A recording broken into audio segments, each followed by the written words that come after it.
Hey guys, thanks for allowing me to grab your attention for just a second. So let me ask you a few questions. Are you feeling changes in your body? Do you notice maybe you're stressed or maybe more tired, feeling fatigue, pain in your upper or lower back or anywhere in your body, just changes? If you've answered yes to any of these questions, then know that it's time to go and get a checkup. It is very important that we stay on top of our checkups, health screenings, or whatever the case may be. Checkups and health screenings are very vital to our everyday living. And I say that because I myself have had a wake-up call. I've had to ask myself these same questions, and the answer was yes to some of those questions. So yes, I did go and I did get my checkup. Let me share something with you guys.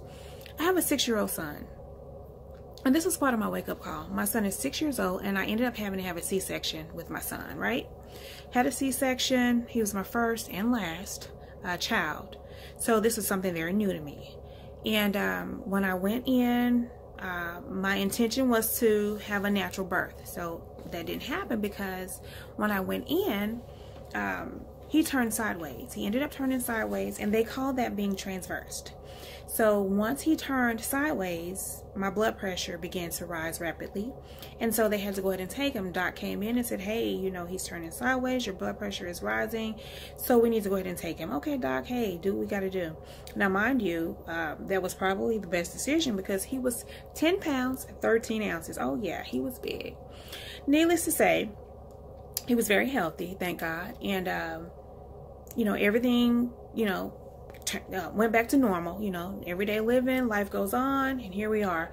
So my cycles started to, you know, come back naturally, but they were very heavy,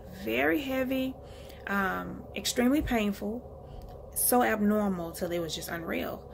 But I had 2 girlfriends that also had C-sections, and they experienced the same thing. So I'm thinking, well, maybe that's normal. Maybe that's what happens when you have C-sections. No, ma'am. No, sir.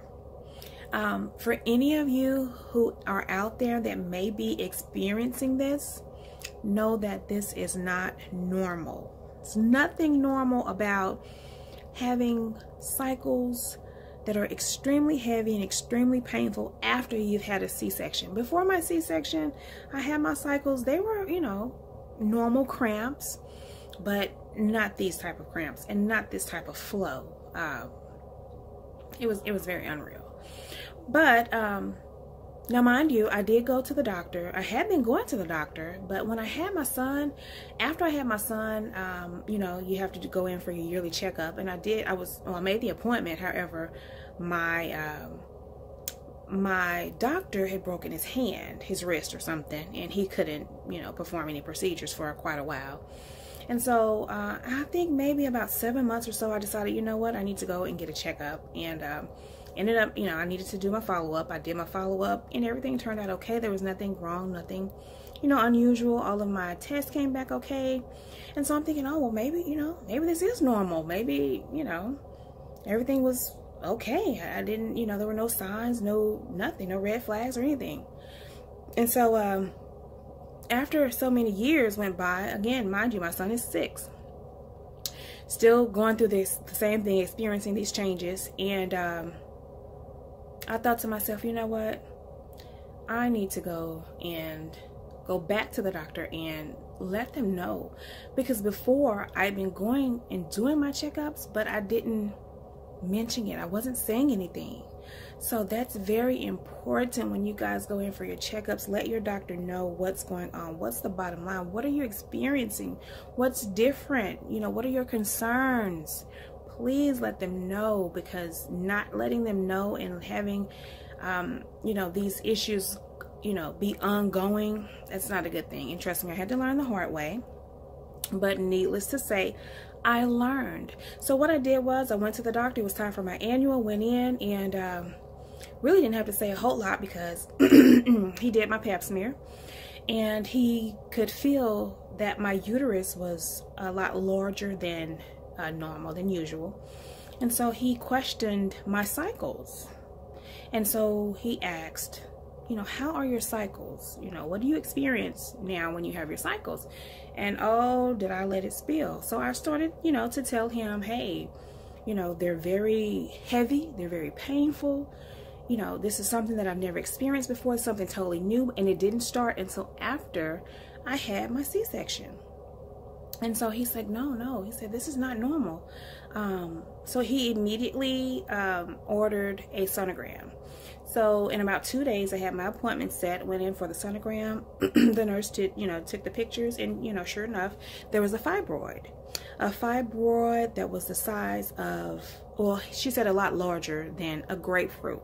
Now, mind you, he told me that what he could feel was my uterus being the size of someone who was about 8 weeks pregnant. What? No, not me. But needless to say, it was large.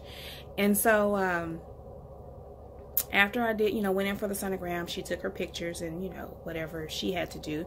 And she discussed a few options for me that she thought the doctor may, you know, give me as well, as far as taking care of the fibroid.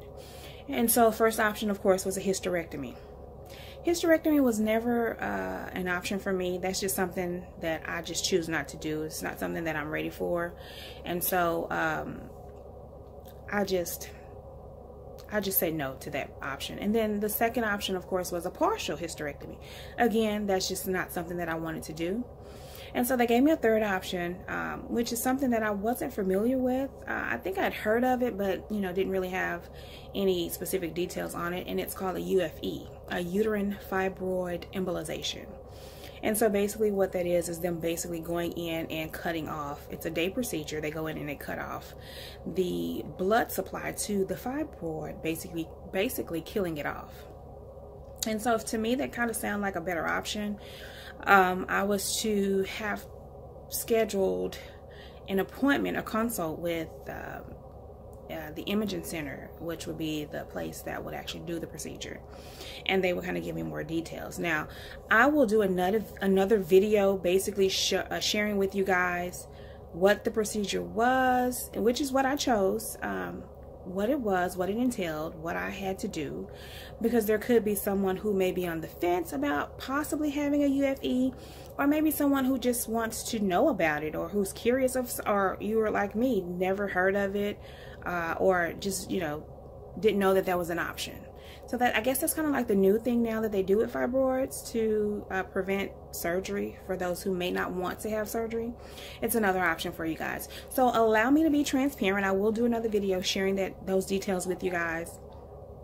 And allow me to help you up. Allow me to share my experiences with you, and hope that, you know, it will convince you to go get a checkup. So again, that's my reason for doing these videos. I want to be your support system, or a part of your support system, or your motivator, to let you know you're not alone in this. But it's very important to stay on top of what your body is trying to tell you. Your body's talking to you. Please listen to your body. It's very important. Take it from me, from experience.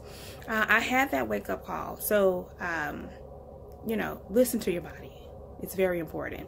So until next time, go ahead and subscribe below, and hit that like button. And until then, I will talk to you soon. Have a good one.